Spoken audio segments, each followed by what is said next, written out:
Alicia here, and we are just going to hop right into it because I have been trying to do this live, oh my gosh, for the past at least 3 hours, and I just have been able to get to it. Um, so let's just hop into it. Okay, we're still reading Job, and if you looked at the title, we are reading chapters 29 through 31. So it's going to be kind of quick. These are short, and tonight I'm going to try my CSB Study Bible. I've had this for a while. I use it every now and then, but that is the Christian Standard Bible. I have quite a few Bibles, so I'm trying to put them to work. All right, so chapter 29. Okay, so just the backstory. Job has been attacked by the devil. Um, because the devil and God were having conversations, and the Lord asked Satan where he been, and he was like, I've been roaming around trying to see what's going on in the world. The Bible say roaming to and fro, and so the Lord was like, have you tried my servant? Have you considered my servant Job? And he was like, well, of course I have, but hedge of protection around him, so it's not much that I can do to him. So the Lord was like, okay, well, um, you can have free will, but don't lay a hand on him. So um, Satan went to work, and so he killed his oxen, he killed his livestock, he killed all his flock, um, killed his servants, and then he went back to the Lord, and the Lord's like, okay, well, don't kill him, but you can do whatever. And so this time, Satan went back and he struck him with a bunch of boils on his body. I mean, it was so many that he was unrecognizable. And so we're in chapter 29, from chapter 2 until chapter 29. Him and his friends have been going back and forth. He got these three friends, Eliphaz, Bildad, and Zophar, and they are basically telling him that because he has been out here doing things that he ain't got no business, that is why the Lord has allowed these things to come on him, because this is the Lord's justice on him, and he's trying to basically tell them, he's pleading his case that is untrue. I have not done anything, because even the Lord said, and he doesn't know the conversation that the devil and the Lord had, but the Lord said in the first chapter that Job was blameless and upright. So he is not going through this situation because of anything that he did, and not a sin that he committed. This is not punishment for him. But Job is not privy to the conversation that we were able to see when chapter 1 first started. So we're going to pick up at chapter 29, and the title of this is Job's final claim of innocence. So he has been claiming his innocence to his friends. His friends are like, you need to um, come to agreement with the fact that you've done something wrong. You have mistreated the poor. You've mistreated the widows. You let your wealth go to your head. You have done all these things. You are a sinner, and you just need to repent, and you need to ask God for forgiveness, and He's gonna restore you. That's not the case. And Job is constantly going back and forth with them. He's telling them that they suck. They're not good friends. Um, that they need to go away. He don't want to hear nothing. Can y'all just sit here and stop talking to me? But they won't do it. They just keep trying to talk to him, and it's really getting on his nerves at this point. So in chapter 29, it is called his final claim of innocence. So I'm going to read starting with chapter 1. Job continued his discourse saying, if only I could be as in months gone by, in the days when God watched over me, when his lamp shone above my head and I walked through darkness by his light. I would be as I was in the days of my youth when God's friendship rested on my tent. So basically, he's saying, um,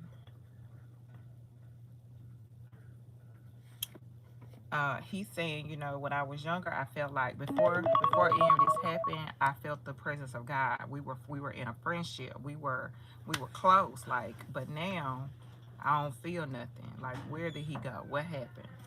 Um, I would be as in the days of my youth when God's friendship rested on my tent, when the Almighty was still with me and my children were around me, and when my feet were bathed in the curse and the rock poured out streams of oil for me. So his kids are dead. He lost his kids as well.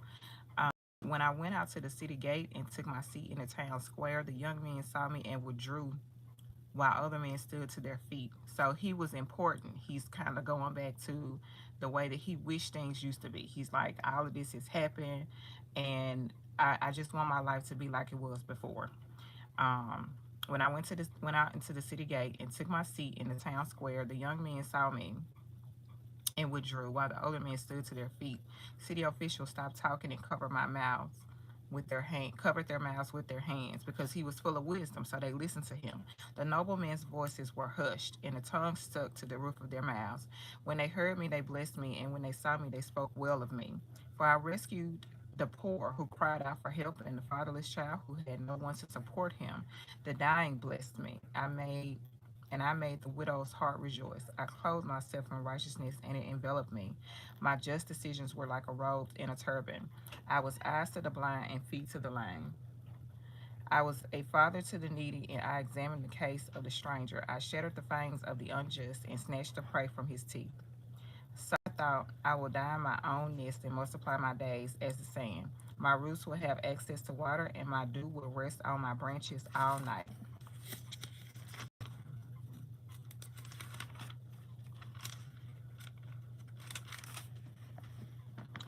My whole being will be refreshed within me, and my bow will be renewed in my hand. Men listen to me with expectation. Uh-oh.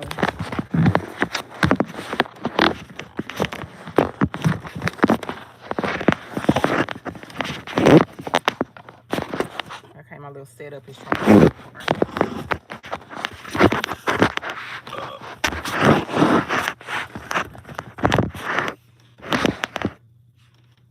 Okay, is that better?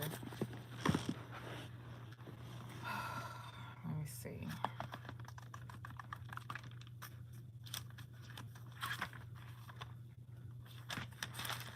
I was on 29.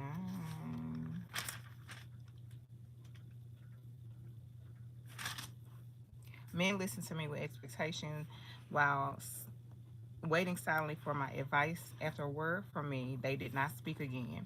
My speech settled on them like dew. They waited for me as for the rain, and opened their mouths as for spring showers. If I smiled at them, they couldn't believe it. They were thrilled at the light of my countenance. I directed their course and presided as chief. I lived as a king among his troops, like one who comforts those who mourn. All right, so he's saying all these things that he did, he was doing to help the poor, all the things that he did to help others.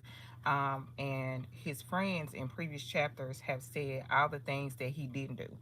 Like he had this wealth and he was selfish with it. When he's saying, that's not true, I did all these things, these good things for people. All right, chapter 30. But now they mock me, men younger than I, whose fathers I would have refused to put with my sheepdogs. What used to me was the strength of their hands. Their vigor had left them, emaciated from poverty and hunger. They gnawed the dry land, the desolate wasteland by night. They plucked mallow among the shrubs, and the roots of the broom tree were their food. They were banished from human society. People shouted at them as if they were thieves. They are living on the slopes of the wadis, among the rocks and in holes in the ground. They bray among the shrubs. They huddle beneath the thistles. Foolish men without even a name. They were forced to leave the land. Now I am mocked by their songs. I have become an object of scorn to them. They despise me and keep their distance from me. They do not hesitate to spit in my face because God has loosed my bowstring and oppressed me. They have cast off restraint in my presence. The rabble rise up at my right. They trap my feet and construct their siege ramp against me. They tear up my path. They contribute to my destruction. Oh, my foot is asleep. To my destruction without any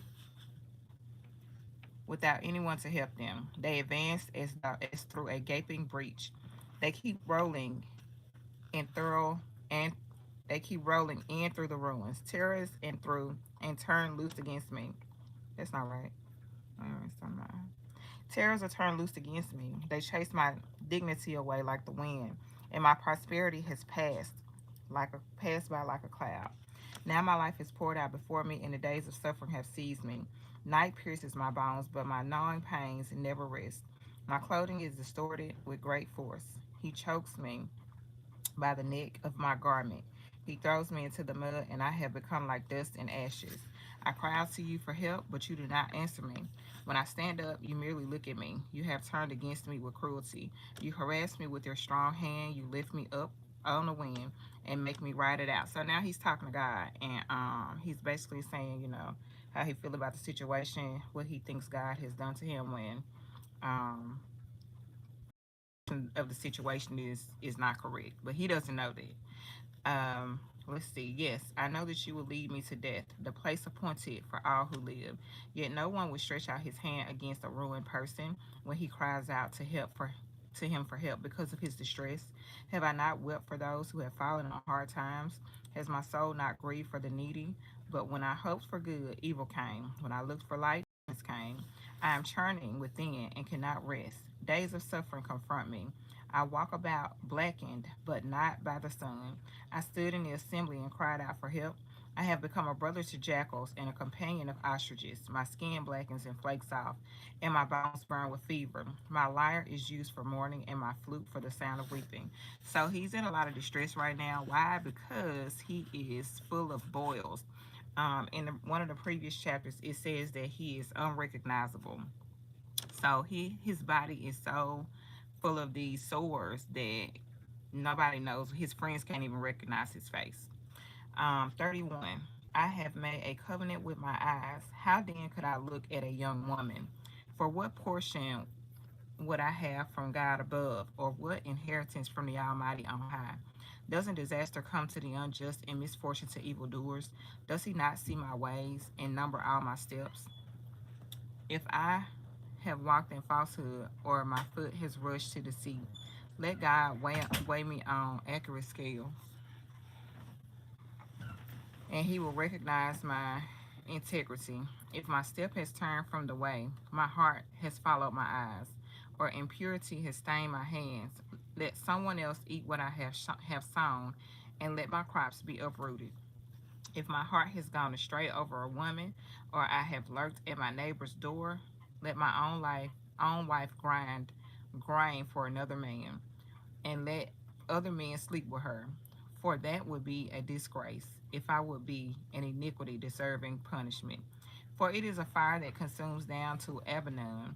It would destroy my entire harvest.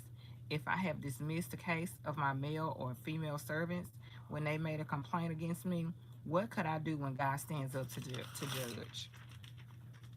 How should I answer him when he calls me to account? Did not the one who made me in the womb also make them? Did not the same God form us both in the womb? If I have refused the wishes of the poor, or let the widow's eyes go blind, if I have eaten my few crumbs alone without letting the fatherless eat any of it, for from my youth I raised him as his father, and since the day of I was born, I guided the widow. If I have seen anyone die for lack of clothing, or a needy person without a cloak, he did not bless me while warming himself with the fleece from my sheep.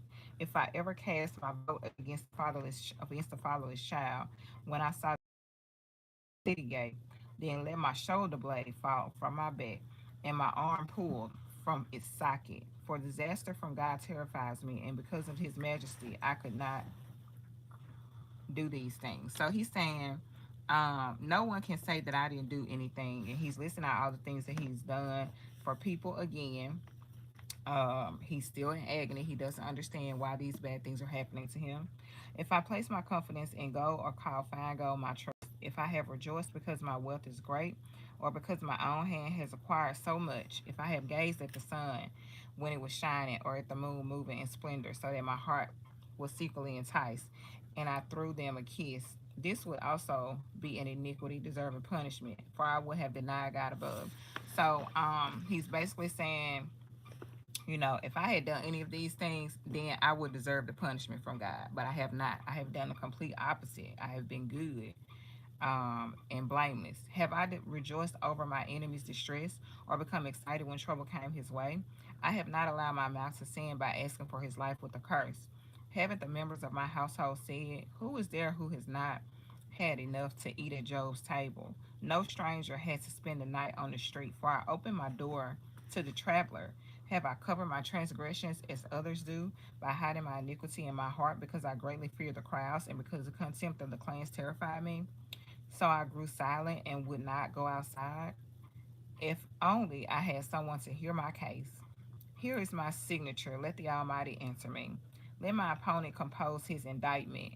I will surely carry it on my shoulder and wear it like a crown. I will give him an account of all my steps. I would approach him like a prince. If my land cries out against me, and its furrows join in weeping, if I had consumed its produce without payment, or shown contempt for its tenants, then let thorns grow instead of wheat, and stinkweed instead of barley.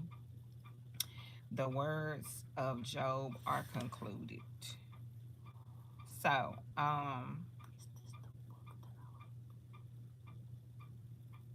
no, this is about Job.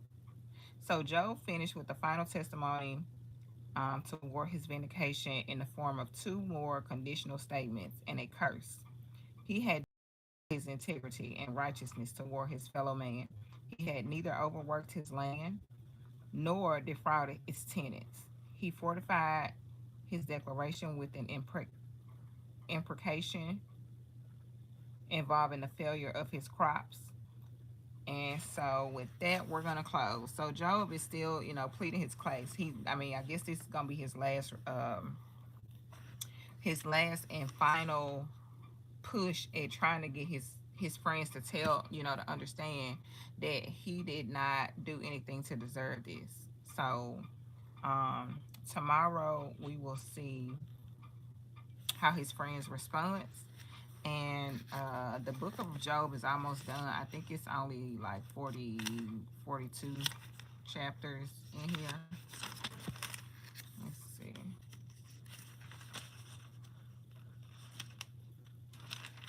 Yeah, it's 42 chapters, and we're starting 32 tomorrow. So we'll be done with this book eventually, this week probably. But if you have not, go ahead, go back and read chapters 1 through 31. It's a lot of good things in here. One point that I try to point out or make mention to every time I read it is that when things happen in our lives, it's not necessarily a response or a result of something that you may or may not have done.